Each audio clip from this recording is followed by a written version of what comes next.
Welcome to the First-Time Homebuyer Workshop with Julie Marion, and today we're speaking about a land use concept called a variance.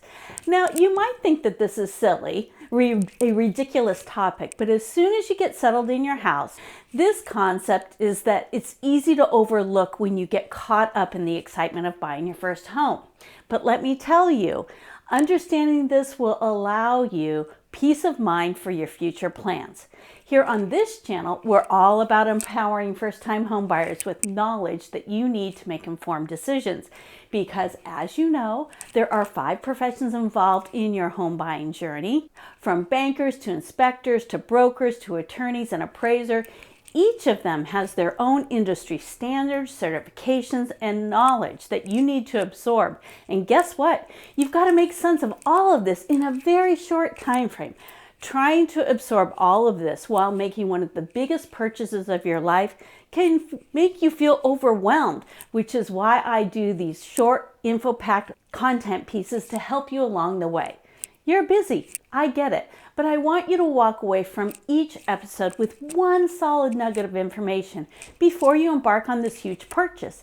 It's best to start learning this 6 months before you say, I'm going to buy a house, but hey, everyone's journey is different. First-time homebuyer remorse is real, folks, and we've got to blow it out of the water. Over 50% of first-time buyers experience it, and as of November 2023, a staggering 92% of home buyers across the board reported some level of remorse. Something's wrong with the system, but while I can't overhaul the whole industry, what I can do is empower you to make smart, informed decisions. I've been there. I thought I knew a lot, and still I made mistakes despite having experts around me. I'm here to make sure it doesn't happen to you. That's why I care so much about you, first-time home buyer. Now let's dive into today's topic, variances.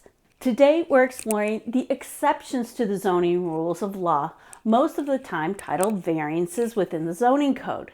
The reason why these exceptions to the rule exist is the mere fact that zoning codes are dynamic and they can be amended to solve local problems that creep up as society, as we discussed in the last content piece, changes. And let's face it, not everyone writes the same sentence the same. People retire, cities are sued, and courts and judges make decisions that require zoning law or the zoning code modifications to be cleared up because it can be unclear. So for all these reasons, a broad category of variance is incorporated into the zoning codes at a broad level. Of course, you want to be able to do what you want on your property. So let's discuss what a variance is and is not.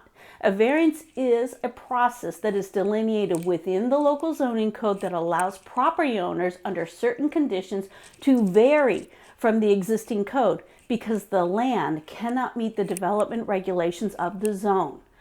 What you have to do is find the zone that has been applied to your property and then read the development regulations.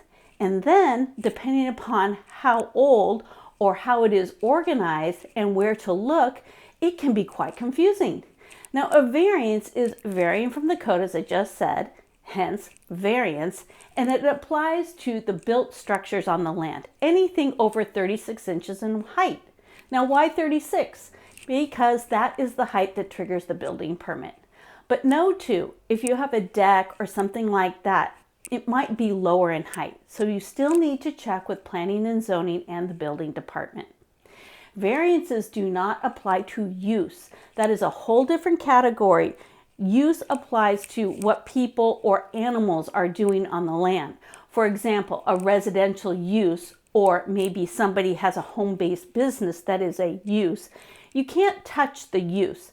The government officials that are interpreting the envelope where you can build the structures and the decks and the patios, fences, etc., they will take your lot, apply all of the development regulations to the land, and if there are multiple regulations that address the same thing, the most restrictive code section will apply. And then you will end up with an area whereby you can erect things on the lot. Say you want to put up a storage shed or a gazebo or a hot tub. So you will have this developable area in addition to your house. And if the regulations do not allow you to do what you want, then most likely you can apply for a variance. Now, in some jurisdictions, the process is a public hearing, and you have to follow all of the procedures just as it's written in the code.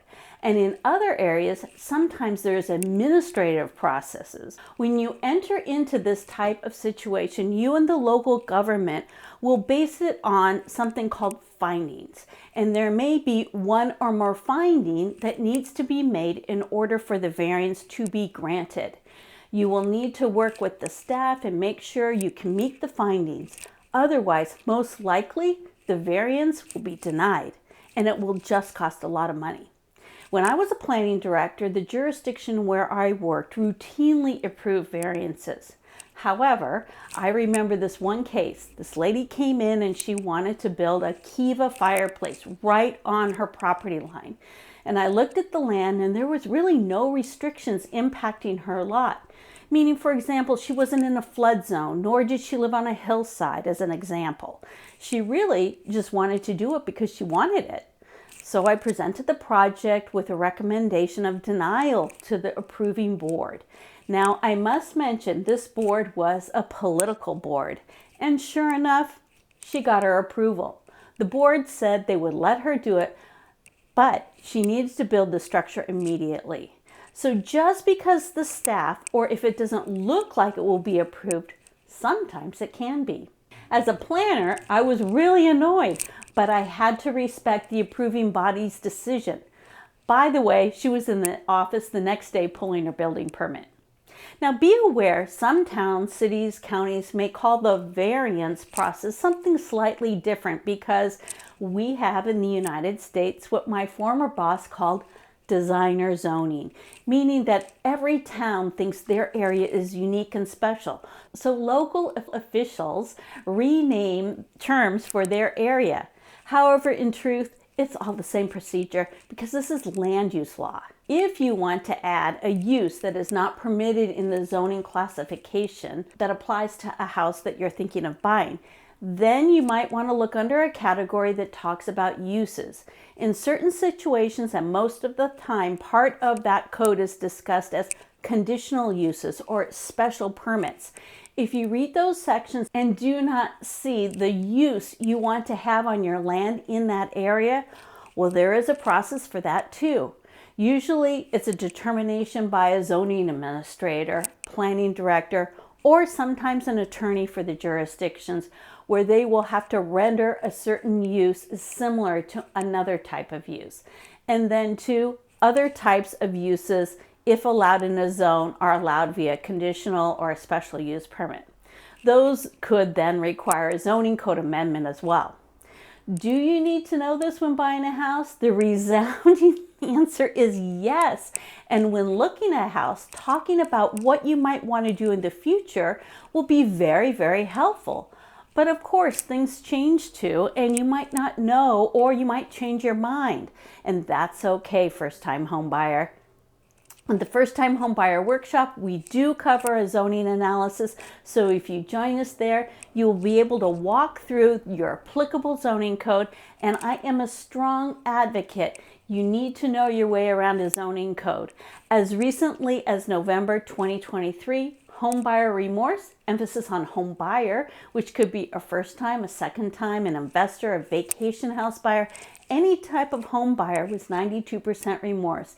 And I believe it's things like this where the industry professionals are not alerting you to this type of information. There's a whole lot more to know than knowing what the bank approved you for. And in my mind, something's wrong with the system that's set up in this country, but it's too big and too complex to rearrange. So the easiest thing is for you to become empowered and savvy. There you have it. That's this 15 minutes of home buying knowledge, just another acorn to put in your home buying jar. Join us for the next content piece. And in the meantime, check out Home Buying Chaos Unwrapped, located at the First-Time Homebuyer Workshop. See you soon.